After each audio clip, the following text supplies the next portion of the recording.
Welcome to The Explainer. Today, we're diving into a topic that's absolutely fundamental for any O-level accounting student: depreciation. So, here's what we're going to cover.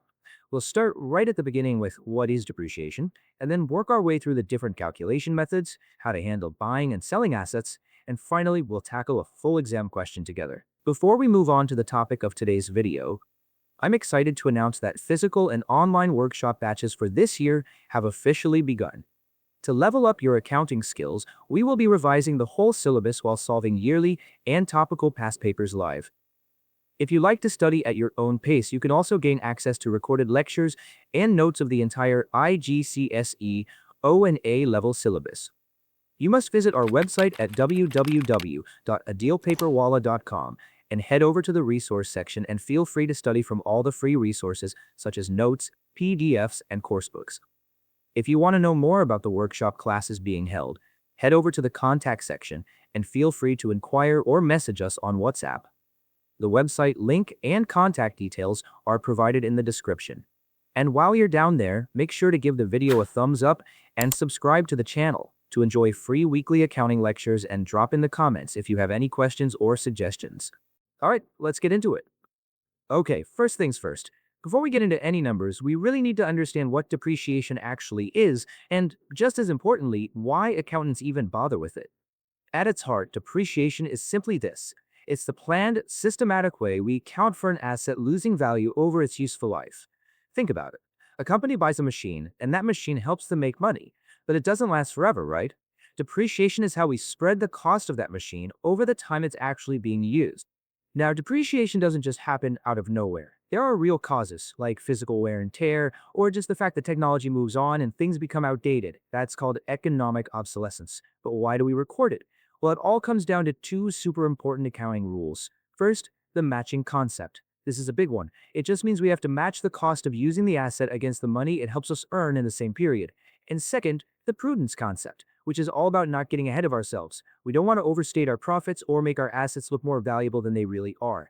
So depreciation helps us play by these rules. Alright, let's look at our first method for actually calculating this stuff. The straight line method, or SLM for short. The big idea here is simplicity and consistency. With the straight line method, we charge the exact same amount of depreciation year after year after year. And the formula you see here is how we figure that out. We take the asset's original cost, subtract what we think we can sell it for at the very end, that's its scrap value, and then we just divide that by how many years we expect to use it, its useful life. Okay, let's put this into practice with an example. You can see the total cost of the machinery here is $90,000. Using our straight line formula, we work out that the annual depreciation is $22,500. Simple enough, right? So, after 3 years, the total depreciation we've recorded is just 3 times that amount, giving us an accumulated depreciation of $67,500. To find out what the asset is worth on our books, we call that its net book value, we just subtract that total depreciation from the original cost, leaving $22,500. Now, here's the final step. We only got $7,500 when we sold it. Since that's less than its book value, well, we've made a loss on disposal of $15,000. But hang on. What if an asset is way more useful in its first few years, and less so as it gets older? That's where our next method comes in, the reducing balance method. So, this one's a bit different. Unlike the straight line method that uses the original cost, the reducing balance method applies a fixed percentage to the asset's remaining value each year. That's its net book value. What does that mean in practice? Well, it means that the depreciation charge is highest in year 1, and then it gets smaller and smaller over time. This is perfect for things like cars or computers that, lose a huge chunk of their value right after you buy them. And you can see that really clearly in this example. Look at year 1. We start with a value of $50,000. 20% of that is $10,000. That leaves us with a closing value of $40,000. Now for year 2, we apply that same 20%, but this time to the new, lower value of $40,000, which gives us a smaller depreciation charge of just $8,000. See how it declines? It perfectly reflects how some assets lose value. Okay, so calculating the annual figure is one piece of the puzzle. But what happens when you buy or sell an asset partway through the year? Accounting has specific rules for that. Basically, a business will pick a policy and then has to stick with it for consistency. One common way is the full year in, none out method. You charge a whole year's depreciation in the year you buy it, doesn't matter if it's January or December, and then you charge nothing in the year you sell it. The other way, which is a bit more precise, is to charge depreciation based on the exact number of months you own the asset in that period. And in this example, the dates are everything. This vehicle was bought on July 1st, 2021. So for that first year, we only charge for 6 months. Make sense? Then, for 2022 and 2023, it was owned for the full 12 months. But then it was sold on October 1st, 2024. So in its final year, we only charge for the 9 months it was used. You've got to be really careful with the months. This term you keep hearing, net book value or NBV, is absolutely critical. It's simply the value of the asset on our books at any point in time. Now, it's really important to remember this is not what it's worth on the market. It's just its original cost minus all the depreciation we've charged against it so far. And this NBV is the key number we use to figure out our profit or loss when we finally sell it. Right, we've got the calculations down. So now let's see how all of this is formally recorded in the books using proper double entry bookkeeping. Okay, so when we sell an asset, we don't want to mess up our main accounts. So we use a special temporary account called the disposal account. You can think of it like a little workbench where we do all the calculations for that one sale. The steps are always the same. First, we move the asset's original cost into the disposal account. Second, we move its total accumulated depreciation. Third, we record the cash we got for it. And that final balancing step, that's what tells us if we made a profit or a loss. In this T account shows that flow perfectly. See how the asset's cost goes in on the debit side? Then the total depreciation and the cash from the sale go in on the credit side. To make the account balance, we need a final entry.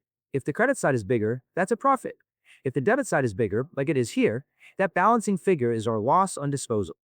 Okay, we've covered the concepts, the two main methods, and the bookkeeping entries. Now it's time to put it all together and walk through a full exam-style question. So here's a pretty typical exam question. We're looking at JAS's business. We've got opening balances for fixtures and their depreciation. During the year, a new fixture is bought and an old one was sold. The policy is straight line and it's charged based on the number of months of ownership. Our task is to get the three main ledger accounts prepared and balanced. Now listen, before you even think about touching the ledger accounts, you have to do clear workings. This is non-negotiable. First, we deal with the disposal. We calculate the total depreciation on the asset that was sold to find its net book value, and that tells us the loss. Then we calculate the depreciation charge for the whole year, but we break it into logical chunks. The depreciation on the assets we've had all year, the depreciation on the brand new one, and the part year depreciation for the one we sold. With those workings done, building the accounts is much easier. Let's start with the fixtures account. It's an asset, so the opening balance and the new one we bought go on the debit side. When we sell the old fixture, we credit the account to take out its original cost. The number that's left is our closing balance. Easy. Next, the provision for depreciation account. We start with the opening balance on the credit side, we then debit the account to remove the total depreciation of the asset we sold, and finally, we credit it with the total depreciation charge for this year, which we already calculated in our workings. And finally, the disposal account. This is where everything comes together. We debit the original cost of the fixture we sold, we credit its total accumulated depreciation, and the cash we received.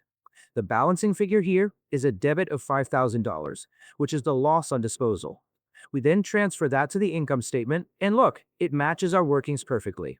That's how you know you're on the right track. So let's wrap up. What are the absolute must-remember points? Depreciation is all about allocating costs to match revenues. That's the matching concept. Straight line gives you a constant charge, while reducing balance gives you a declining one. The method you pick should match how the asset is used. And remember, for any exam question, your structured, logical workings are your best friend. Seriously, practice them until they're second nature. And that leaves us with one final thought to chew on. So much of depreciation, things like useful life and scrap value, is based on estimates. These are educated guesses about the future. Yet, these estimates have a direct impact on the profit a company reports today. It really makes you think about the crucial role that professional judgment plays in the world of accounting, doesn't it?